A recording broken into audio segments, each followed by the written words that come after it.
네, 안녕하십니까. 신원호TV의 신원호입니다.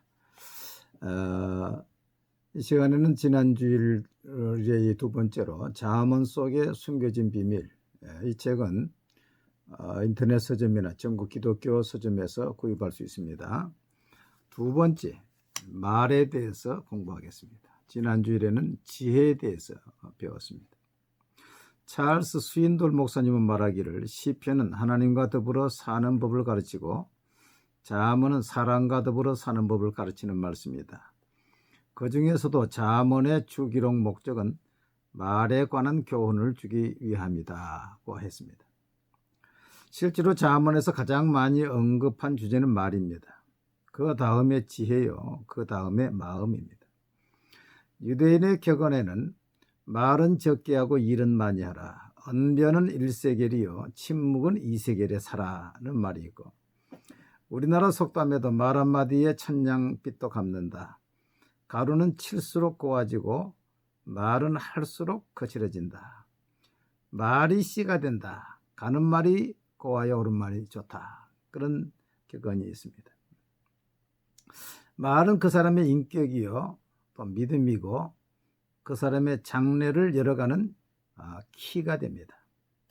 그러기에 베드로 사도는 생명을 사랑하고 좋은 날 보기를 원하는 자는 혀를 금하여 악한 말을 그치며 그 입술로 교훈을 말하지 말고 악에서 떠나 선을 행하고 화평을 구하여 이를 쫓으라.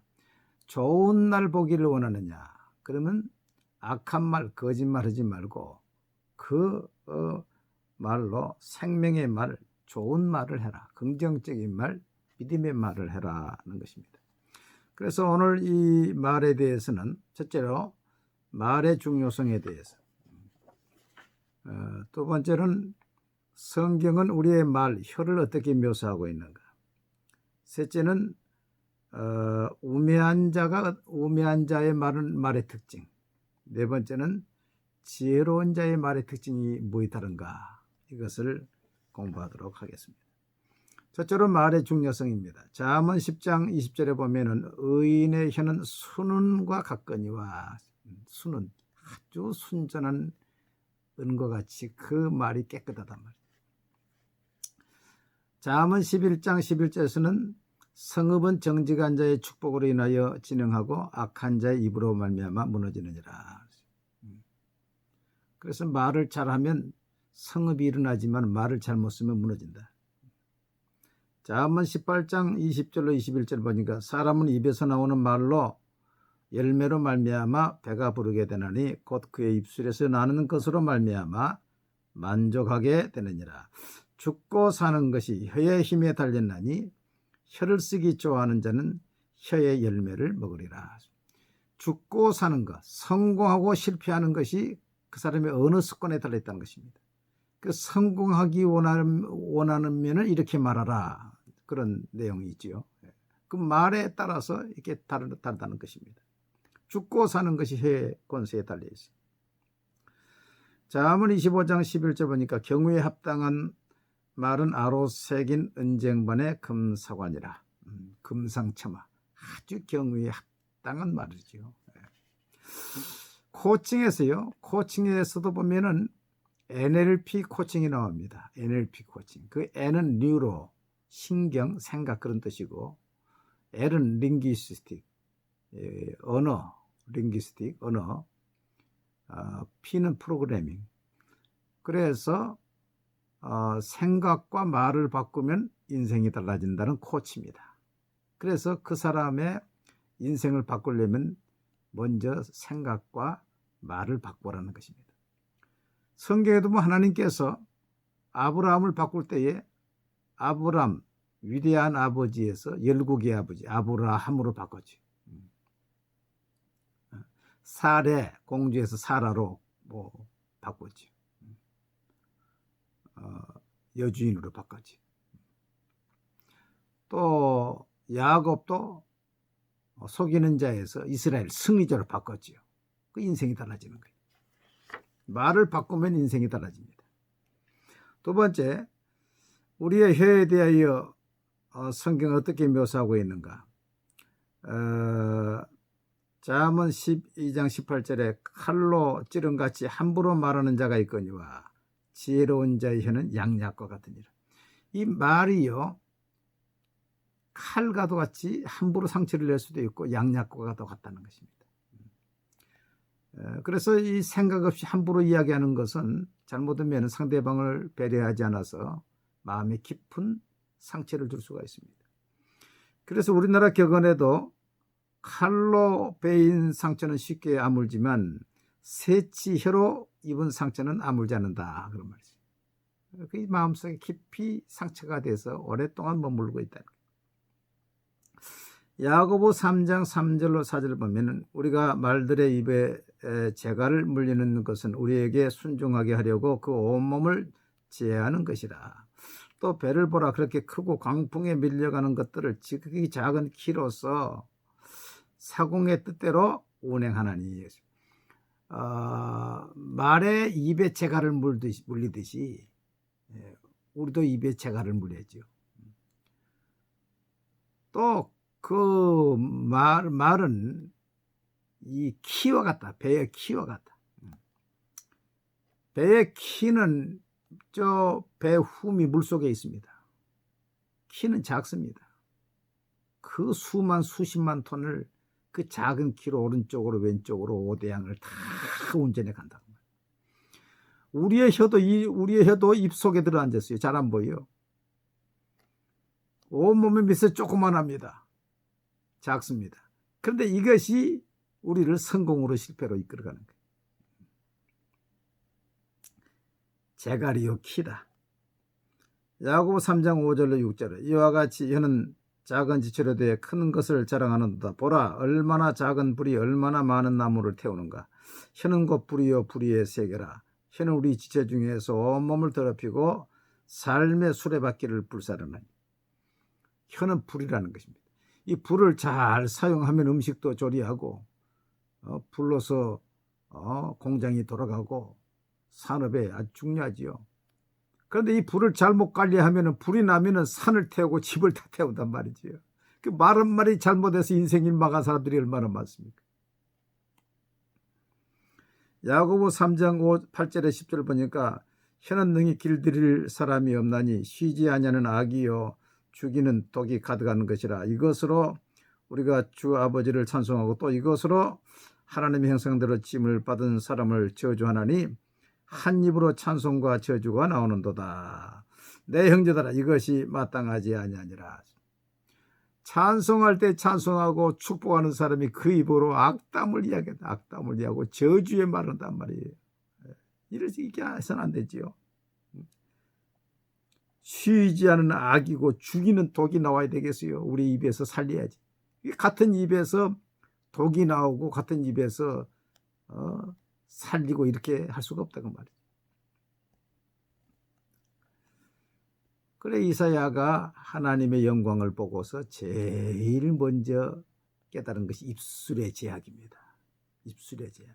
입술의 제약을 사함받아야 언어가 긍정적으로 주여 내가 여기 있나이다 나를 보내소서. 언어가 긍정적으로 돼야 그 인생이 달라진다. 세 번째, 성경은 말을 사용하는 데 있어서 우매한 자의 특징이 무엇이겠는가? 잠언 10장 19절에 보면은 말이 많으면 허물을 면하기 어려우나 그 입술을 제어하는 자는 지혜가 있느니라. 우매한 사람은 말이 많습니다. 이어떨어지는 물방울을 했어요. 그냥 계속 말을 하는 것입니다. 잠언 12장 18절에 칼로 찌르는 것 같이 함부로 말하는 자가 있거니와. 이 말을 우매하는 사람은 함부로 이야기해요. 상대방이 이 말을 하면 어떻게 생각할까를 생각하지 않는 거예요. 깊이 생각하지 않고 조심하거나 생각 없이 그냥 함부로 칼을 휘두르듯이 한다는 거예요. 잠언 20장 19절에서 두루다니며 한담하는 자는 남의 비밀을 누설하느니 입술을 벌린 자를 사귀지 말라. 한담을 좋아하는 사람은 심심풀이로 그냥 이야기하는 사람을 말해요. 그래서 계속 입을 벌리고 있으니까 남의 비밀도 이야기하는 것입니다. 잠언 29장 11절에 어리석은 자는 자기의 노를 다 드러내거든 지혜로운 자는 그것을 억제하네. 어리석은 사람의 특징은 노를 다 드러내는 거지.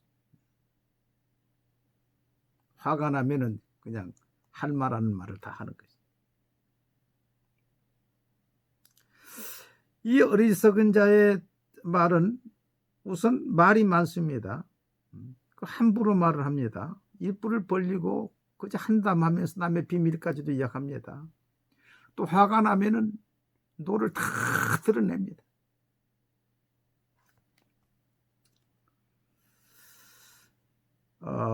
중세 수도원에서의 공동체 생활에 있어서 말의 규칙이 있는데 그 말의 규칙은 직접 솔직히 부드럽게 하라. 직접 솔직히 부드럽게 하라. 네 번째, 성경은 말하는 데서 지혜로운 자의 특징은 무엇이라 했는가? 잠언 10장 19절에 보니까 말이 많으면 허물을 면하기 어려우나 입술을 제어하는 자는 지혜가 있느니라. 지혜로운 사람은요, 입술을 딱 제어한다. 입술을 딱 절제를 하는 거죠. 잠언 15장 1절, 유순한 대답은 분노를 쉬게 해도 가격한 말은 노를 격동하리라. 그 말이 유순하다, 부드럽다는 거예요. 잠언 25장 15절, 오래 참으면 관원도 설득할 수 있나니 부드러운 혀는 뼈를 꺾느니라. 지혜로운 사람은 말이 부드러워. 잠언 15장 4절에 보니까 유순한 혀는 곧 생명나무이지만 패약한 혀는 마음을 상하게 하느니라. 여기도 유순한 혀가 나와요. 잠언 29장 11절, 어리석은 자는 자기의 노를 다 드러내어도 지혜로운 자는 그것을 억제하느니라. 그래서 지혜로운 사람은 말을 제어하고 또 말이 부드럽고 유순하고 화를 내도 말을 억제한다는 것입니다. 영국의 시인이요 수필가인 랄프 waldo 에머슨은 다정스러운 말, 조용한 말은 결국 가장 힘있는 말이다. 이런 말은 가장 사람을 신복해 하고 또 억압하고 정복하는 것이다 그러시요. 우리가 생각할 때 큰 말, 호령이 강한 말 같는데 그게 아니고 다정스러운 말, 조용한 말, 그 말이 사람을 신복하게 하고 억압하고 정복해서 듣게 한다는 것이죠. 코칭에서도요, 사람과 말을 할 때에 절대로 바로 본론으로 들어가지 말라고 합니다. 앞에 그 사람의 칭찬에 대해서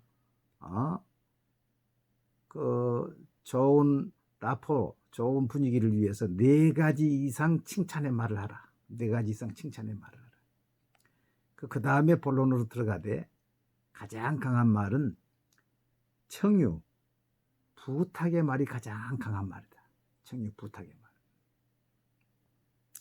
적용입니다. 언어 생활에 대하여 우리는 무엇을 기도해야 한다고 하였는가? 시편 141편 3절에 여호와여 내 앞에 파수꾼을 세우시고 내 입술의 문을 지키시옵소서. 하나님이 오늘 또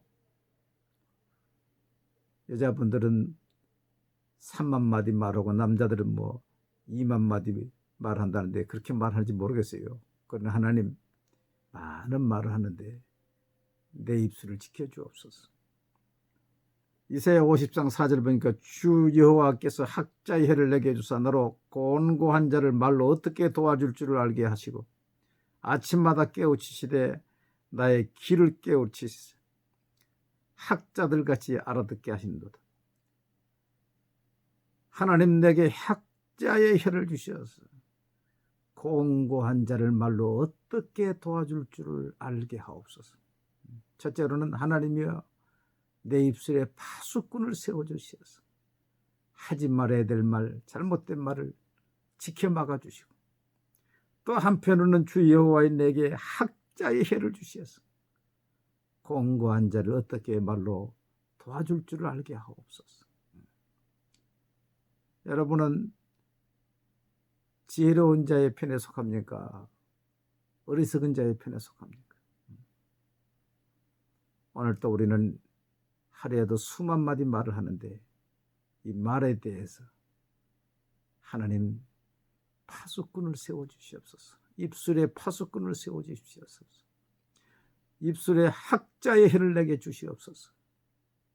이 기도를 하면서 실수 없는 은쟁반의 금사와 같은 말을 하는 저와 여러분이 다 되시기를 바랍니다. 감사합니다.